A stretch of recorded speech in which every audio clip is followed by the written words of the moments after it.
Hello everyone and welcome to today's video. So today I wanted to propose a new type of video that I haven't done before, but that is kind of close to videos that I do every month, which show the practice I've had during the month. So I'm going to try for the first time to basically read not only for myself but also for others that end up finding this video and watching it. And I thought this could be interesting to people on different levels. Of course, the ones that are looking for guidance and believe that I can be of help in finding it. But also just for card lovers and card readers themselves that are just always looking for how others are using their cards or reading their cards and want to further their knowledge about how to read the cards, and in particular with specific decks if they have those decks in their collection. So today I felt like I really wanted to work with the Hush Tarot and the Wild Curse Oracle.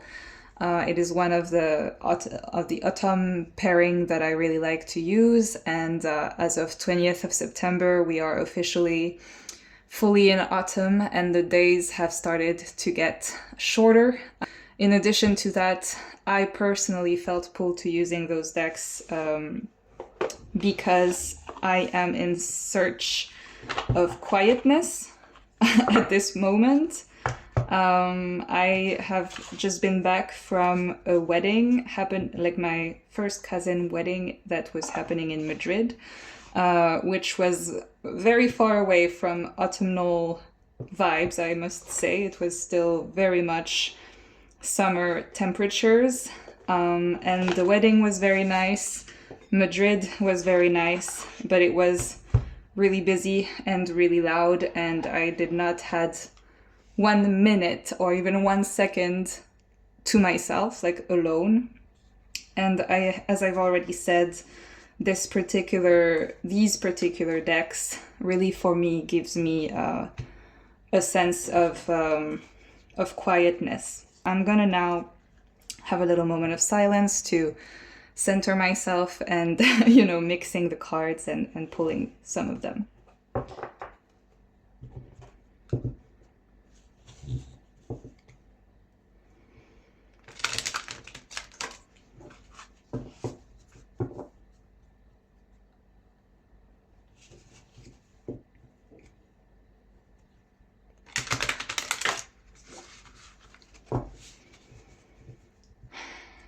What guidance do you have for us today?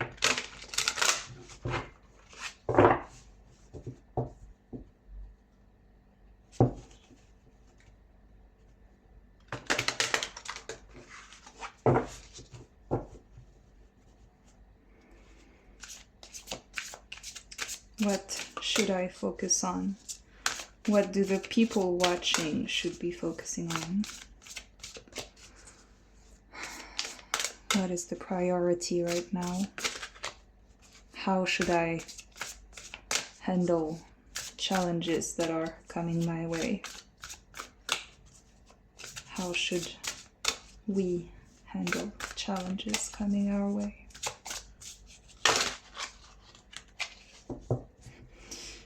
Okay.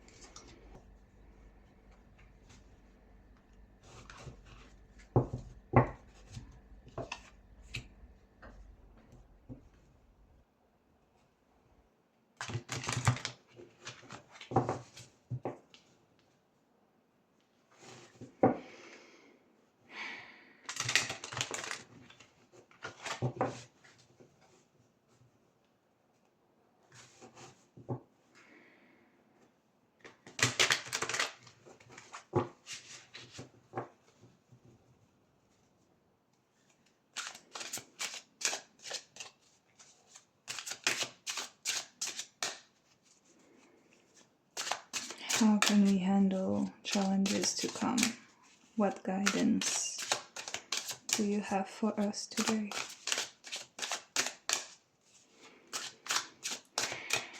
What should we focus on? What should we keep in mind?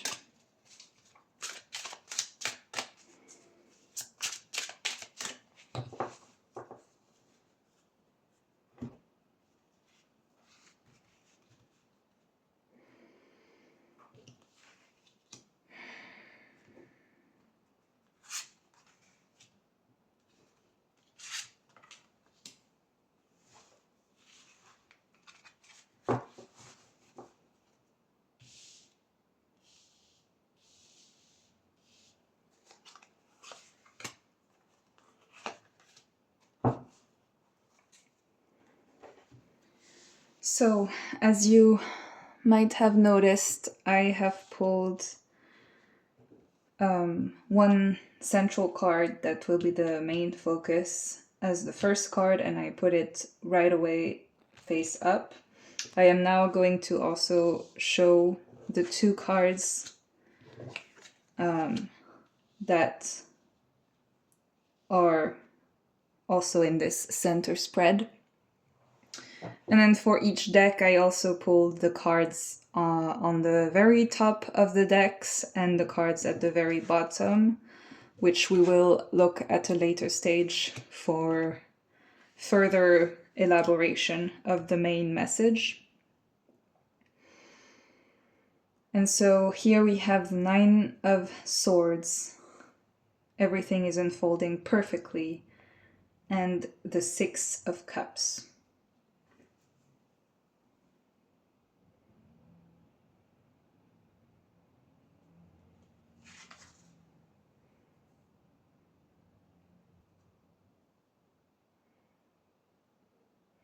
So in this Nine of Swords, there's really this idea of breaking stone, of groundbreaking things.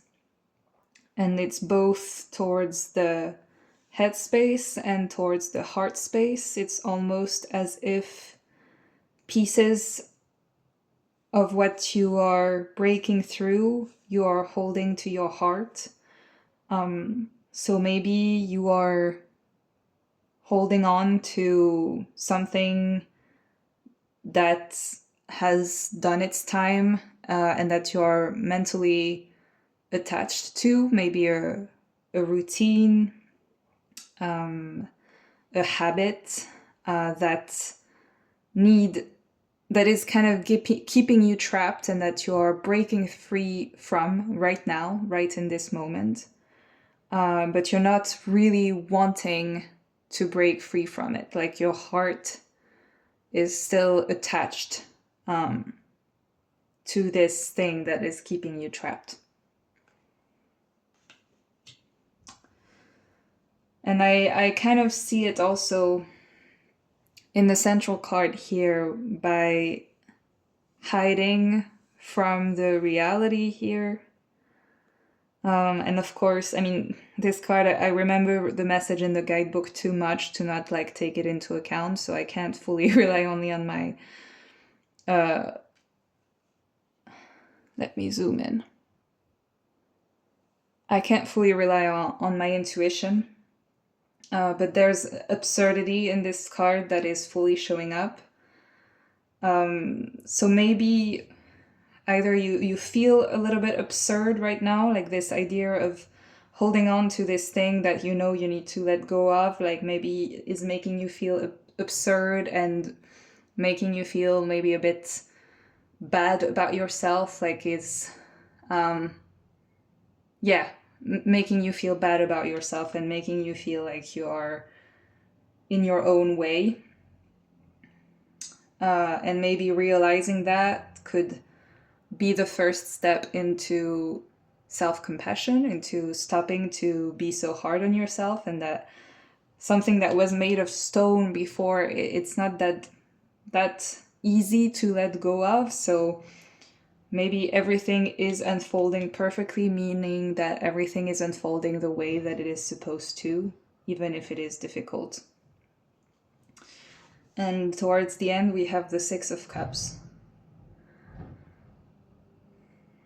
And this card, I'm sorry, I know I zoomed in and now I'm picking it up. It's just when I'm holding the card, it's easier somehow. This one gives me this idea of quietness, this idea of peace, that you just go on a walk and you see those two hares in nature, like you surprise them. And there's also 5 cups that are still standing, but 1 cup that is spilled. So that may be talking about what the 2 other cards kind of are showing me right now.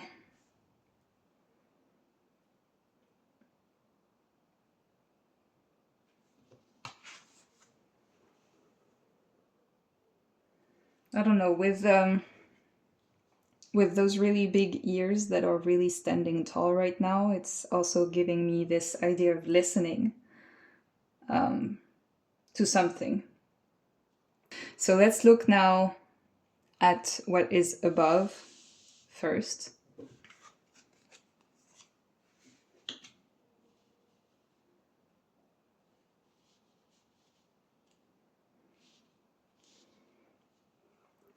So above we've got the 8 of Pentacles and Blessed Unrest. And this Blessed Unrest cards, I think the last few times, or at least one of the last times that I've used this combo, it also was there.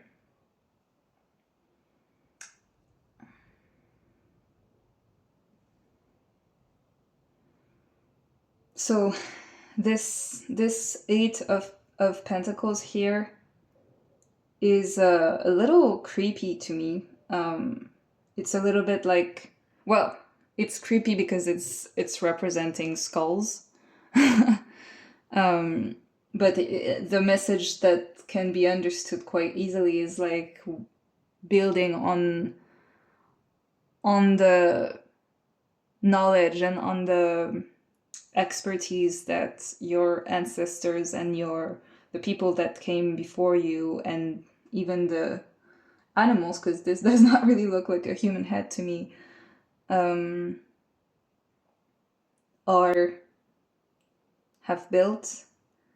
And now I'm actually wondering if that's more like you shaping your different personas, like it's instead of it being this very general message of like, you know, ancestral idea,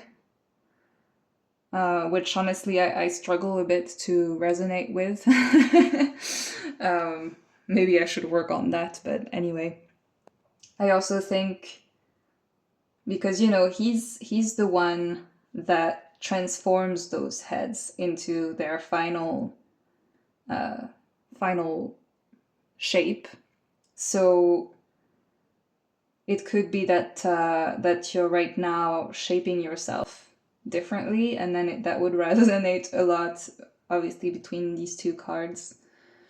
But obviously we're now in the pentacle, like in the suit of pentacles, so that means that there's definitely something in the material world, like that in terms of action that you are taking in the world, that goes in this direction. And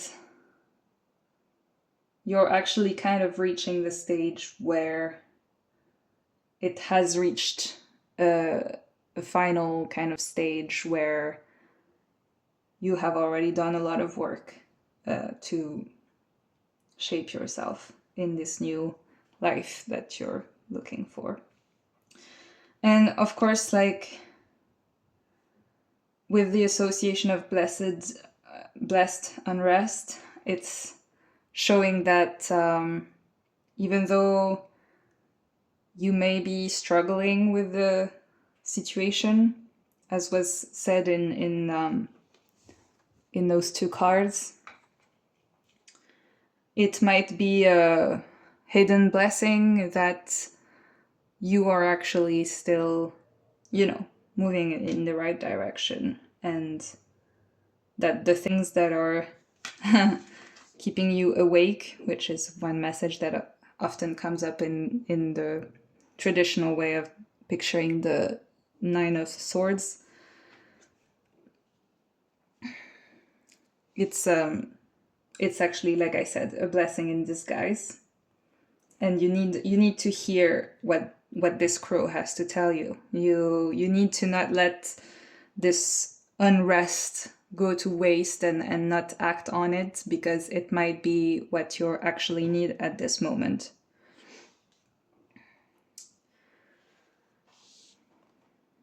I'm actually going to show those cards together because I think they belong together. And we will keep this Six of Cups below here. I often nowadays reorient the cards in the way that the narrative that I'm building is unfolding.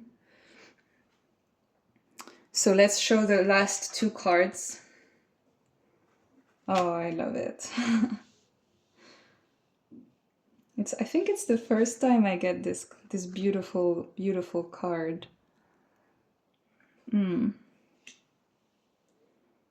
Let me still reorient things here so that we can still have a little bit of coherence.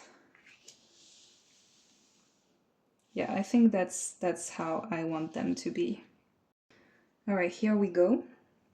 So below the deck, we've got the Page of Wands and Find the Shimmer.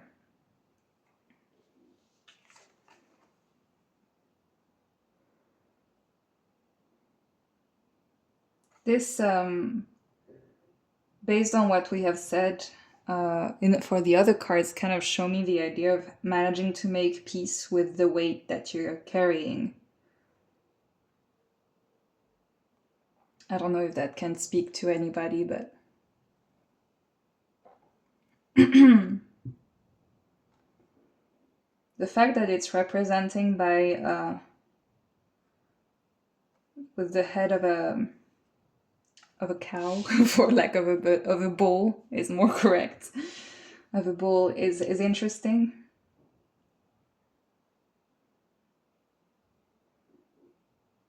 It's almost as if I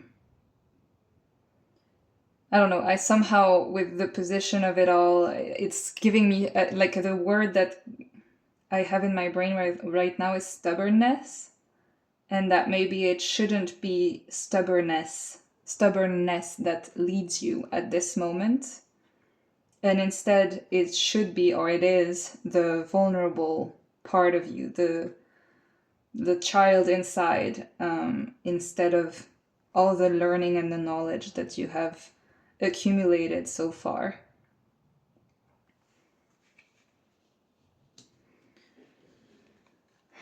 And then we have Find the Shimmer.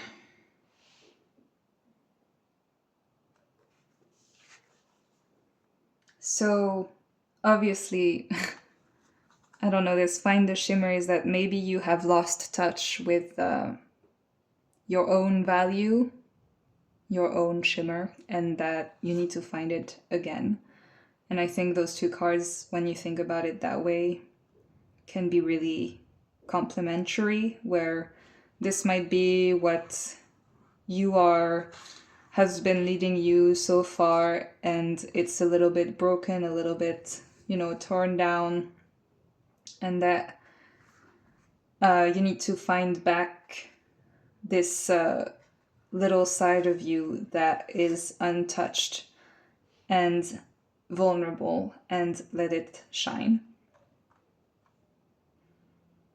I'm trying now to feel like, what about this bear? What is it telling me right now? I mean, honestly, it's giving me the same idea of quietness and peace as the Six of Cups. And I mean the Six of Cups with the idea of childhood, which always comes to my mind, is also visible in those three cards. So there's definitely something about that happening. But I think there's something about... So here there was probably something about being attentive to the blessed unrest of course, with what I said earlier about hearing. But then this bear is really more about peace as well. And I'm really curious to know what they're telling in the book about this card, since I've never pulled it before.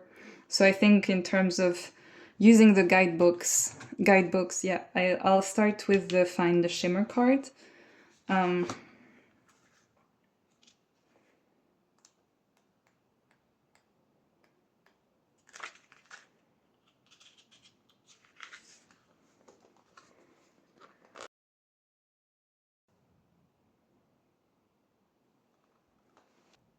In times of heartbreaking change, we try to preserve what we can. As this polar bear holds something precious to its chest, what looks from here like an ordinary geode might be the seed of a new universe, or all that remains of an old one. There is actually so much about those two cards that are in common. It's quite crazy. The title of this spell, or this card, comes from an essay by Deborah Bird Rose called Shimmer, When All You Love is Being Trashed. In it, she writes, "We are going to be asked again and again to take a stand for life. And this means taking a stand for faith in life's meaningfulness. We are called into recognition of the shimmer of life's pulses and the great patterns within which the power of life expresses itself. We are therefore called into gratitude for the fact that, in the midst of terrible destruction, life finds ways to flourish, and that the shimmer of life does indeed include us." Yeah, so I think there is definitely here a message of loving oneself in the face of change that might be quite costly on a mental, emotional, or even material level.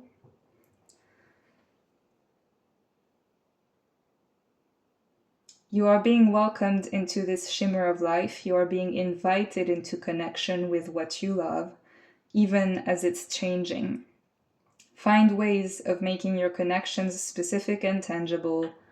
What are you in symbiosis with? Where do you feel woven into the patterns of life? This card could signal a depth of relationship that takes courage and rewards reciprocity. Here's your reminder that whatever you're holding tightly isn't a possession, but a changing process.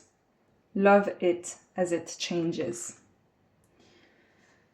And then for the final part here, so the attunement, weave yourself back into the magic of your world. Breathe with a plant or a garden or a forest. Learn to love what changes as it changes. Find the seeds that want to grow. Find ways to say yes, even if your heart is breaking. So that was the Find the Shimmer card. I'm now going to read maybe the Page of Wands guidebook. Okay, this is really interesting what this card actually says, and it fits much better than my own interpretation with the Find the Shimmer card. So let's just talk about those two cards together for now. I'll remove all the other ones that are around it. So the below of this whole spread, now that I have further knowledge. So this card is actually talking about imagination, exploration, spontaneity, and path of change. Freedom and creativity flourishes. Make the most out of what you find around you. Create a world of your own from the pieces you find. The young girl populates her world with creatures built of random parts, taking what she values and bringing them to life. And if we take this card in the negative sense, there's a lack of motivation and complications that have caused setbacks. And starting a new project that is not well thought out is set to fall apart.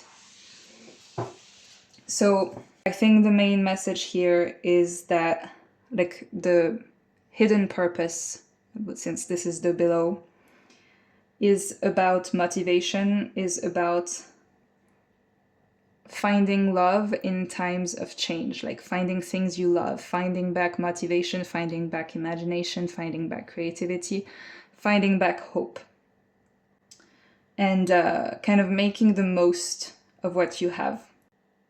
Okay, I actually resonate a lot with this central card here, so I'll still read one part of the guidebook just in case it helps people. But so, you may have faced unexpected obstacles on a mission of care and justice, and at each twist of your path, you're reaffirming that everything is unfolding perfectly and in the end did what they set out to do. And so this card recommends a hearty serving of patience with a side of tenacity and the capacity to laugh at what might otherwise defeat you. Personally, this message is incredibly accurate. So yeah. And I think it really resonates with what we had at the very bottom, where I think personally, at least, I have not managed to not feel defeated about obstacles that have come my way. I have fully let defeat fill me up, and I need to maybe try to just be patient and tenacious and set out the goal and find ways to still enjoy the journey and to be fine with the situation in a sense.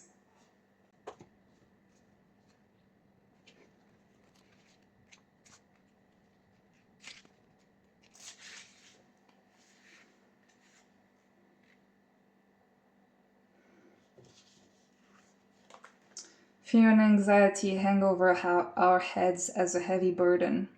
Realize these troubles are within us and not of the external world. We need not cling to the fears of the future to continue on a positive path. You need to manage to see that your situation is not as threatening as it seems. So those two cards are really good with each other right now. But I still also think that when you cling to anxiety and fear, it's because you are really struggling to let go, and that there are parts of the things that are causing you fear and anxiety that you don't want to actually let go. So maybe identifying what that is, and then understanding why it needs to let go, and then managing to move on is definitely here what we have. And finally, for the Six of Cups, that has left me a little bit puzzled. Okay, we do have nostalgia and innocence as keywords. Hares are very different from rabbits. The hare is intuitive and sensitive, while the rabbit is known to flee. Reflecting on memories of the past can be beautiful, but not every cup is standing. Not all times were good, and it is important to remember the lessons of the past when dealing with current circumstances. The rabbit runs from the past, but the hare jumps forward and lives in the present. Yeah, so again, this idea of clinging to something in the past instead of being in the present moment is definitely still in this card. But maybe in a different way. It seems to be not only anxiety and fear, but also nostalgia that is present. And maybe there are things to learn from the past, but it needs to also be allowed to be let go.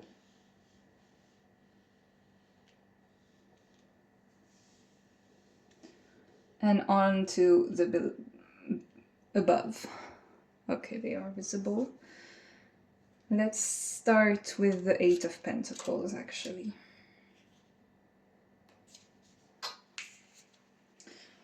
So here we have focus and creativity. You continue to push towards refinement of your goals. All the details are coming into focus.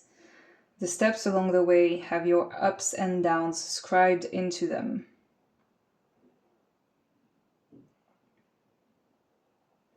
And the negative sense is misdirection. A new task has caused you to deviate from your preferred skill group, causing confusion and loss of focus. I do like, though, the sentence, the steps along the way have your ups and downs scribed into them. Meaning that, yeah, again, that the path has not been, only going smoothly, and that it had required work, but that then you will have the proof to show for it. Like the reward, in a sense, is coming. The accomplishment is coming. And I think that will very much fit with Blessed Unrest, if I remember what this card is saying well.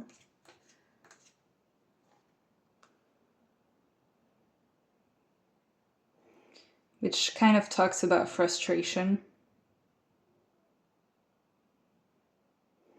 And the phrase Blessed Unrest comes from choreographer Martha Graham, who spoke of the inability of an artist to ever be fully satisfied.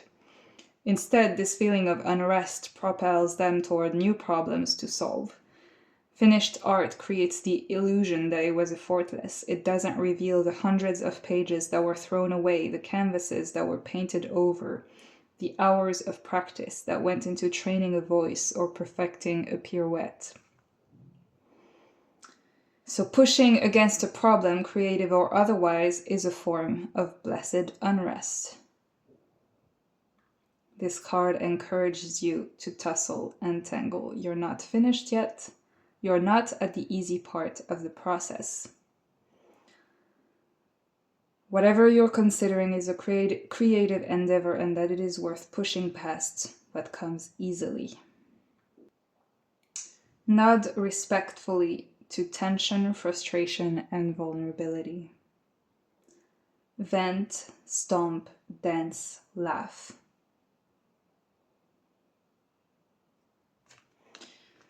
All right, I think this was a pretty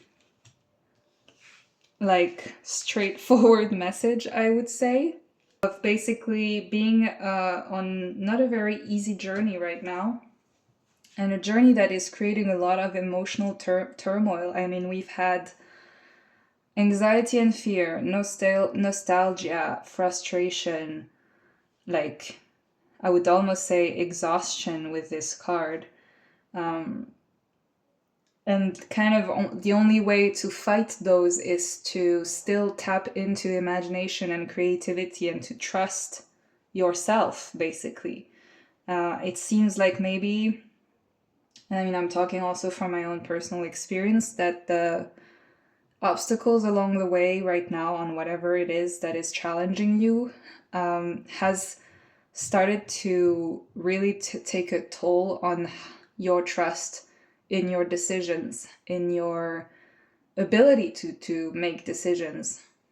And talking very personally right now, it seems like having your decisions and your decisions being questioned all the time has left you feeling quite all of those emotions. And so the idea that we need to focus on now is finding back the goal, the path, understanding the big picture of the fact that at the end we will see that this was the only way and this was our way, and that we'll have the final result to show for it. And we just need to, continue being tenacious and all of that. And also maybe use the past, but also not let the past define what is happening in the present. I think it's what this card really tells us. And the whole thing in the guidebook about differentiating hares and rabbits and how rabbits run whereas hares stay can really also build into the cards here that we just need to stick with it. You know, you can't just abandon now. So I think with that, I'll just finish here. So I hope you enjoyed this reading. Let me know if you've identified with anything that I have been saying. And yeah, hopefully see you in your next video. In my next video, whatever. See you. Bye.